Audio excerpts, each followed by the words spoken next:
세상 공부 트리거입니다. 우리가 바라보는 세상은 매일매일 그대로인 것 같지만 오늘 하루도 수많은 사람들이 로그아웃을 하고 동시에 수많은 사람들이 로그인하고 있습니다.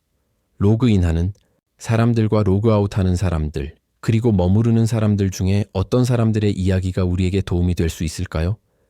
길을 잃었을 때는 마주오는 사람에게 물어보라는 말이 있습니다.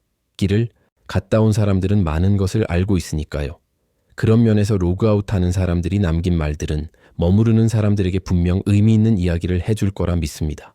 서울대병원 종양내과 김범석 박사는 20여 년간 말기 환자들을 대상으로 생명 연장을 해주며 많은 이야기를 나누었고 그 내용을 어떤 죽음이 삶에게 말했다라는 책으로 엮었습니다. 없는 가정에 태어나 평생 전투적으로 살아던 50대 중년 남자가 있습니다. 스스로 벌어가며 대학을 졸업하고 외국계 기업 임원까지 되는 등 자수성가한 그였지만 이젠 경제적으로 여유가 생겨 인생을 즐길 수 있을 나이일 때 신장암 말기 판정을 받았습니다. 자수성가한 사람들 중 많은 수가 일에만 매진하고 자신의 성공 경험을 가족들에게 강요하다 관계가 소원해져 돈 벌어오는 하숙생과 같은 존재가 되곤 합니다. 그도 그랬습니다. 김범석 박사님은 환자의 아내에게 이렇게 말했습니다. 남편분이 너무 열심히 사셔서 그런 거예요. 너무 열심히 산 죄로 죽을 때도 편하게 돌아가시지를 못하네요. 참 아이러니합니다. 열심히 살아서 더욱더 고통스럽게 죽는다니 말입니다. 그에게 삶은 열심히 싸워야만 하는 투쟁의 장이었습니다. 묻고 싶습니다. 당신은 무엇을 위하여 그렇게 열심히 살았습니까? 또 다른 폐암 환자가 이야기입니다. 아주 오래전에 이혼했고 자식은 없었죠. 동거인은 있었지만 병이 걸리자 곁을 떠났습니다. 남동생이 한 명 있었는데 4, 5년 전쯤 사업을 한다며 이어권을 빌려 가놓고 일이 잘 풀리지 않는지 돈을 갚지 않고 관계가 멀어졌습니다. 동생에 대한 분노가 있었죠. 그러나 그는 폐암 말기였습니다. 살 날이 얼마 남지 않았고 마지막 순간을 돌봐줄 사람이 필요했습니다. 그렇게 해서 몇 년 만에 다시 만난 유일한 혈육인 동생은 형 앞에서 눈시울을 붉히고 있었습니다. 잠시 후 형이 숨을 헐떡거리며 동생을 불러 천천히 이야기했습니다. 너 내 돈 2억 갚아라. 환자의 동생은 그 뒤로 병원을 찾아오지 않았고 환자도 더 이상 동생에 대해 이야기하지 않았습니다. 환자는 그렇게 외로운 죽음을 선택했습니다. 이런 상황이 실제로 있다는 게 놀랍긴 합니다. 또 다른 사례가 있습니다. 환자가 항암 치료를 거부하는 경우가 생각보다 많다고 합니다. 구질구질하게 살고 싶지 않고 삶의 질을 지키고 싶은 겁니다. 완치가 아닌 생명 연장을 목적으로 하는 경우라면 더욱 더 그렇습니다. 일반적인 세포독성 항암 치료는 빈혈, 구토, 출혈, 탈모 등 부작용이 뒤따르는 힘든 치료입니다. 순리대로 살다 갈지 정해진 시간을 좀 더 뒤로 늦출지에 정답은 없습니다. 그런데 문제는 이와 같은 결정이 대부분 확고한 가치관에 의해 내려지는 게 아니라고 합니다. 경험상 80% 이상의 환자들이 나중에 치료를 받겠다고 마음을 바꿉니다. 암으로 인한 고통을 아직 겪어보지 않았으니 생각이 바뀌는 것 같습니다.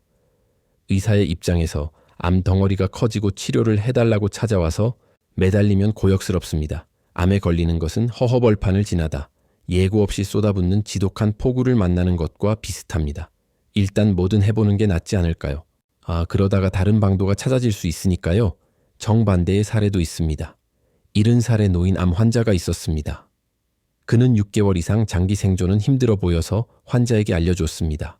그 환자는 담담히 이야기를 듣더니 이렇게 허무하게 죽을 수 없다는 생각이 든다며 살이 있는 동안 하고 싶은 일을 다 해보고 떠나야겠다고 했습니다. 매주 자신이 하고 싶은 일을 해보기 시작했습니다. 들어보면 거창한 일들이 아니었죠. 아내와 바닷가로 여행가서 해산물 요리 먹기, 종일 받아보기, 좋아하는 노래를 모아 자식들에게 선물하기, 손주들에게 편지 쓰기, 고향, 친구들에게 밥 사주기, 싸웠던 친구에게 연락하기 등 소소한 일들이었습니다.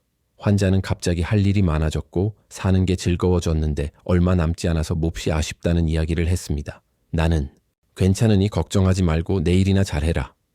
이번 치료받으면 곧 좋아질 거다. 바쁠 텐데 병원에 따라올 필요 없다. 등등 부모님은 자식이 걱정할까봐 사실을 숨기는 경우가 많습니다. 나중에 찾아온 자식에게 모든 설명을 해주면 성인 남성도 초등학생처럼 엉엉 울고 큰 충격을 받습니다. 문제는 환자의 건강이 자신만의 것이 아니라는 데 있습니다. 뒤늦게 알게 된 자식들은 큰 충격과 당황스러운 상황을 마주하게 됩니다. 우리나라 부모와 자식 간에는 대화가 의외로 적습니다.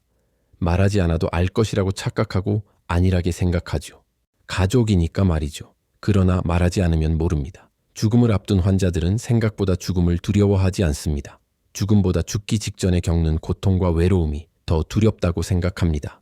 주변 사람들에게 민폐일까봐, 자신의 망가진 모습에 실망할까봐, 가족에게 짐이 될까봐 걱정합니다. 그런 시간을 보내다 보면 차라리 죽는 게 낫겠다는 생각을 하게 된다는 겁니다. 어느 의지가 강하고 의연했던 여자 환자가 갑작스레 자살을 택했을 때 믿을 수 없었습니다. 그녀는 유서도 남기질 않았습니다. 자살이란 죽을 만큼 힘든데 해결할 방법이 없다는 호소에 가깝습니다.